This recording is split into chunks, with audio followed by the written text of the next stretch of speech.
So our next speaker will be George Hospodarsky, who will be talking about plasma wave measurements from the Van Allen probes.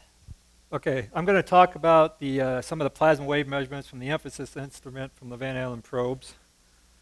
I just want to start off by thanking both the emphasis, the EFW team, which provide the electric antennas that we use, and some of the studies I'm going to just briefly mention use the ECT data.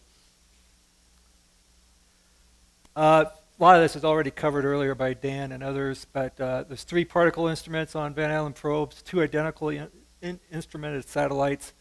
The electric field and wave instrument, EFW, does the DC electric field, plus they do waves up to a few kilohertz. And then our instrument, the electric and magnetic field instrument suite and integrated science or emphasis.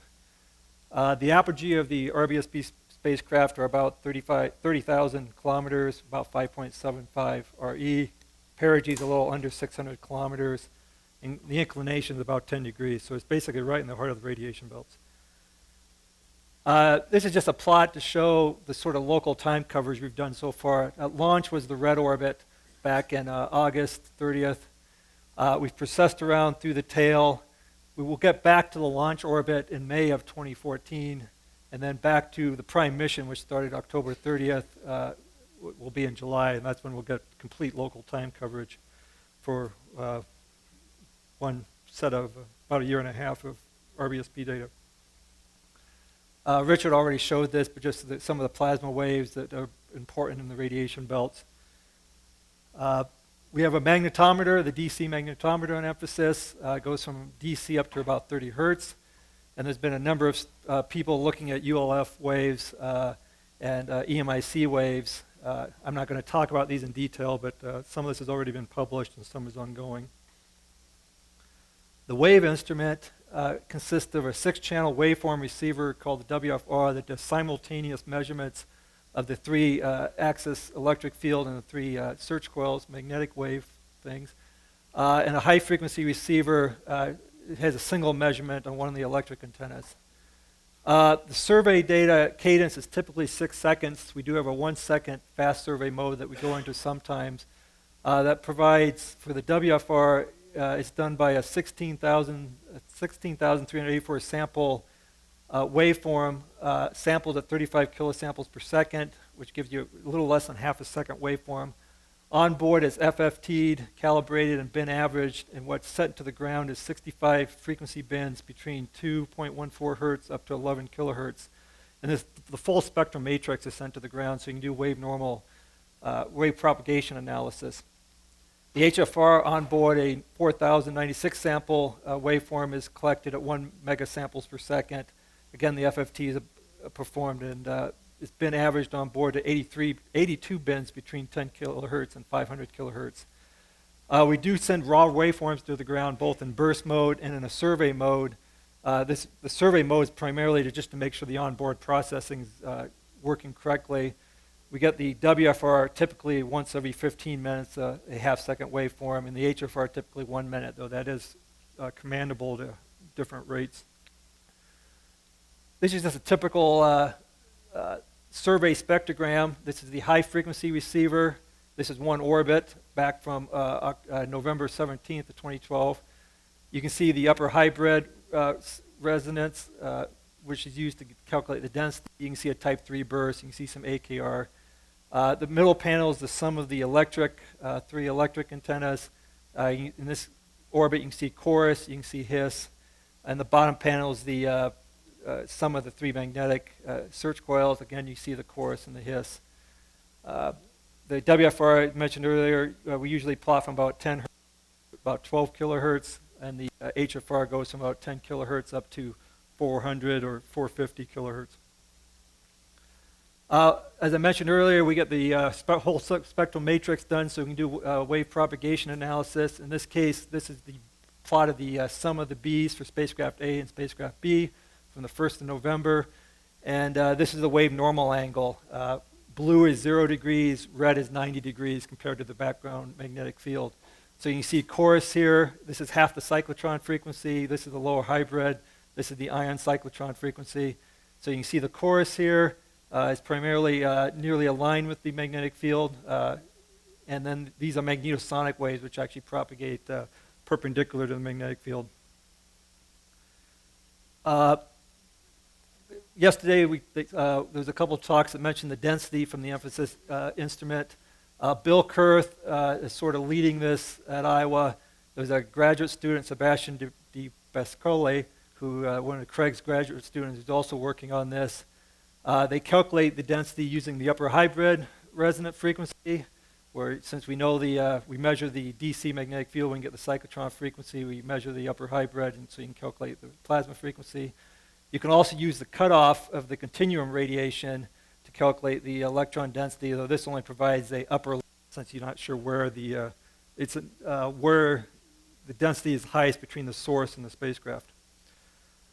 The upper hybrid is actually difficult sometimes to determine with the emphasis data, especially during storm time. This is just a collection that Bill Kurth put together of 9 different orbits. First off, we actually quite often see 2 lines near the upper hybrid. One of these is a Q resonance. But in cases like this, you can determine which one is likely the upper hybrid. Here we have ECH, electron cyclotron harmonic emissions occurring, which makes it more complicated. But again, the upper line is usually the upper hybrid. During storm times or other times, it can be much more complicated. And this is why we actually haven't got the production densities done yet. But Bill Kurth has been going through by request and doing specific times of interest. This is one example. The white line is what Bill Kurth and Sebastian calculated for the electron density. It may be hard to see here, but the red line is actually the EFW estimate for the density using the spacecraft potential. And you can see it agrees quite well lots of times, but there's other times where the EFW measurements are way off, and that's usually due to spacecraft charging. And they actually use our upper hybrid line to calibrate their spacecraft potential model. And so what Bill does is the student goes through each of the spectrograms, basically tracks the line and comes up with a electron density profile. We have some of these online, and we're getting ready to start going into production of trying to basically do every orbit that we can. But if you have a specific time period you are interested in, just contact Bill Kurth, and he will work on getting you the densities for that time period. He estimates the accuracy of these densities. The receiver has an accuracy, the bandwidth of the receiver is about 5%, and so the resolution is about 10%, just taking that into account. Of course, in those complicated times, the biggest source of error is picking the wrong line for the upper hybrid, and so you can get off by factors of roughly on the order of the electron cyclotron frequency. And Richard mentioned this a little bit in his talk, but getting the correct density is important. This is actually what's published in his Nature paper from his model using the measured density of 4 cc. In the first draft of the paper, they used a model density that was about a factor of 3 higher, and you can see the phase-space densities that came up with were greatly, did not match the actual data as well, and that's why it's important to actually get the real densities when available. We have a burst ability on emphasis. There's actually a couple of different ways we can burst data, but what we typically do is get a 6-second long waveform of all 6 channels of continuous waveform at the 35,000 samples per second. We can't send all that data to the ground. We're limited in what we can send to the ground, so we have an onboard data selection algorithm that's programmable, but what we're currently doing is typically we take the best 10 waveforms in each 15-minute period are kept. Best is defined in the way we're currently doing it in the largest integrated power in the search coils that occur in the first half second of that 6 seconds in the frequency range of 0.1 to 0.7 FCE. We're basically looking for coarse. And that gives us typically about 4 minutes of burst data per hour, and it's biased towards the larger signals. We do longer targeted continuous bursts. We can do up to about 30 minutes of nearly continuous burst data. We do that typically when we're in conjunction with other spacecraft such as Cluster and the Barrel conjunctions. We were doing that. And also we've done a Lightning Whistler campaign. This just shows what one of our 6-second burst waveforms look like. This is just the FFT of this. showing the chorus elements during a time when chorus is going on.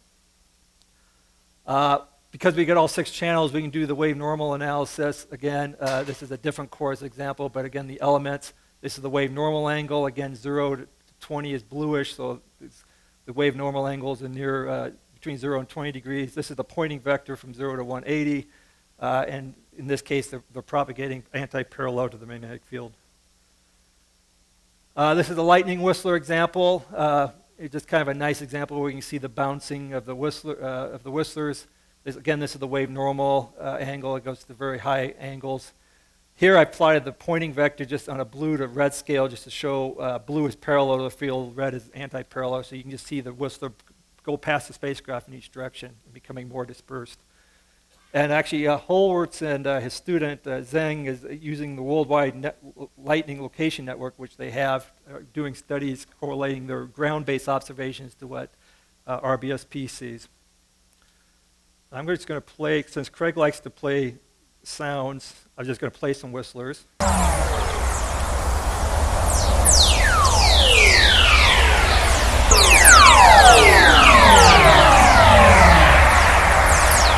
And that actually goes on for quite a while. It's a collection we put together of multiple things. And the website, there's actually a whole collection of sounds. I'll play a few more later, but on our wave, plasma wave page in the physics department at Iowa has a whole collection of sounds. We have also seen proton whistlers, and this is sort of interesting to me because Don Gurnett, who was my advisor, found these on Engine 3. This is the ion cyclotron frequency here. You can see the electron whistler and then the proton whistler.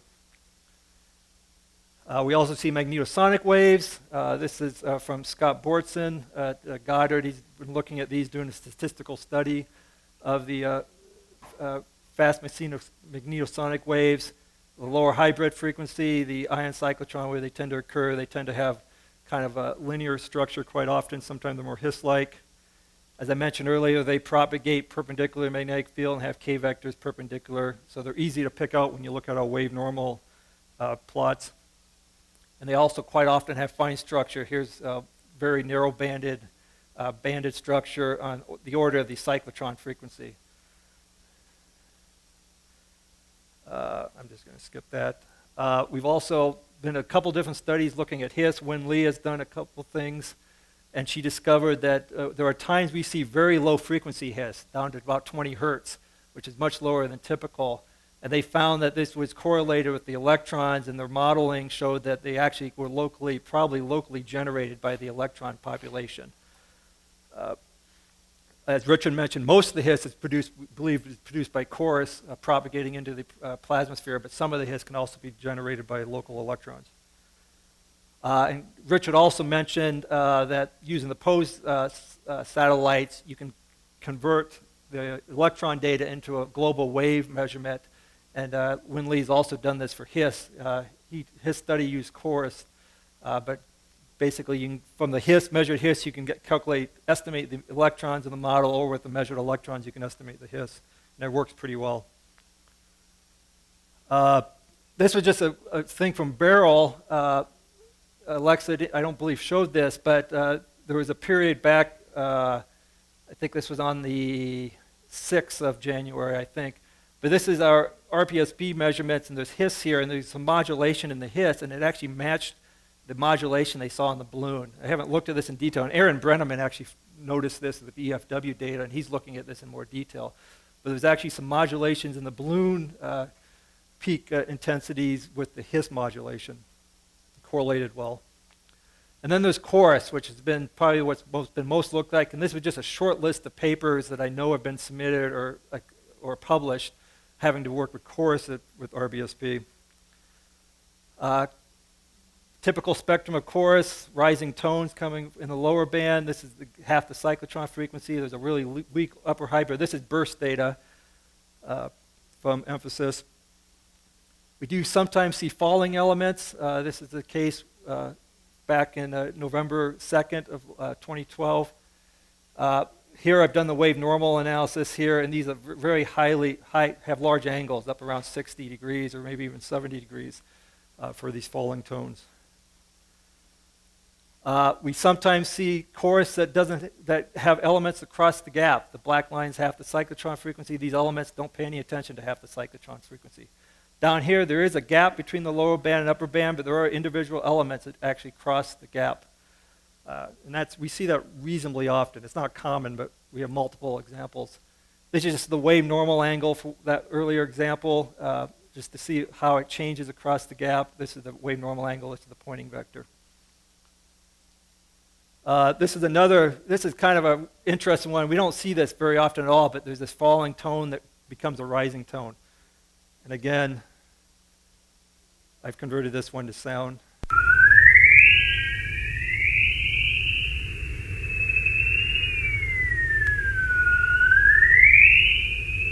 Actually, I don't think the sound matched that very well. So I'll play it again here.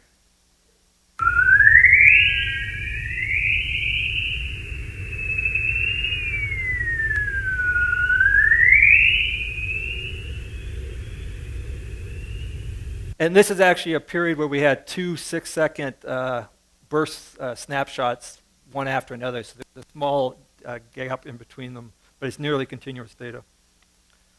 We also see a lot of periods where we have this band of hiss down, and then we have these rising tones coming out of it. And we see this quite often, especially in the afternoon sector. And this is just another example where I can play the sounds. So you hear the low frequency background hiss.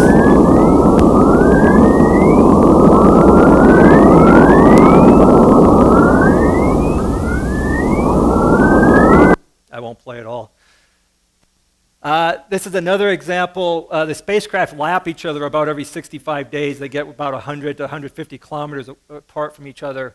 And this was an example from November 8th of 2012 where we actually saw chorus at that time when they were lapping each other. This is spacecraft A and this is spacecraft B. And you can see there's very similar structure in the elements between the two spacecraft. And I think the separations here are around 150 kilometers. Clusters saw very similar things. And actually on the website here, we've actually turned this into stereo.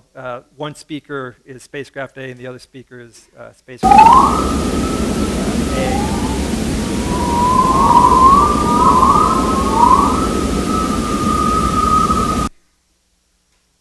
We also sometimes see chorus at very low L shells. This is about 3.1. It gets up to much higher frequency because half the cyclotron frequency now is up at 15 kilohertz.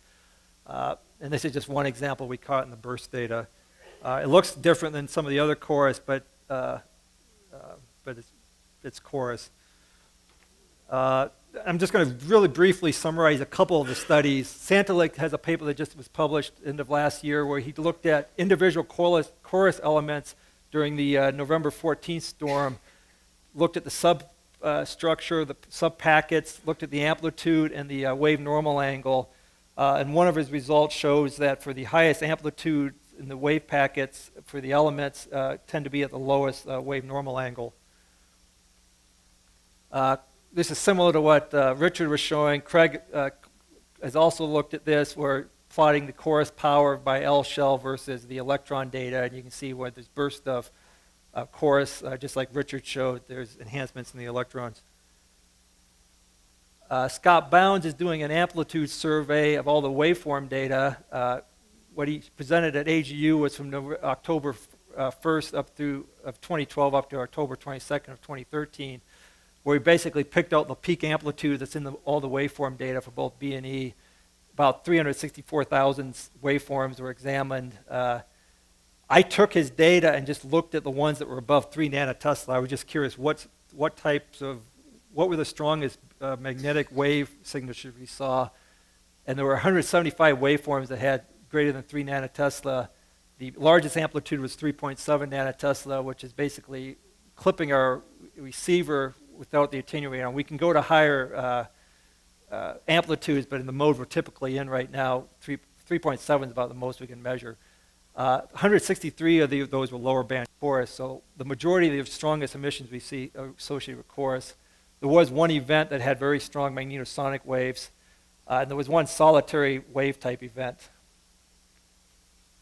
And this is just an example of one of these periods that has a very strong emission. These individual chorus elements is what, these are basically -3 to +3 nanotesla peak to peak here. And so these is what's on the scale here. And so these are the 3 search coil channels. And the strongest emissions correspond to elements, of course. So just to conclude, the Van Allen probes are returning outstanding data. We see magnetosonic waves. We see plasmapheric hiss. There's been studies undergo. We get waveform burst data that shows great detail. The course, as others have shown and has been published, shows good correlation with the high energy electron energization. The largest amplitude B, both in Santelich study, and I didn't show it in what I found with looking at the waveforms, also the small wave normal angles. We're calculating electron densities from the wave resonances and cutoffs, and we're just about ready to get that into production. And the data is open and available to the public on our website, which is emphasis.physics.uiowa.edu. Thank you. Okay, questions? I have one. Could you go back to your slide that had the question marks up in the title? Yes. Wait, that one right there. So what is the period of modulation then down at the bottom here? This is actually the spin period. That's the spin period, Yeah, okay. It's a single channel of the search coil, and so you're seeing the spin period. Okay, all righty. Other questions? Any others?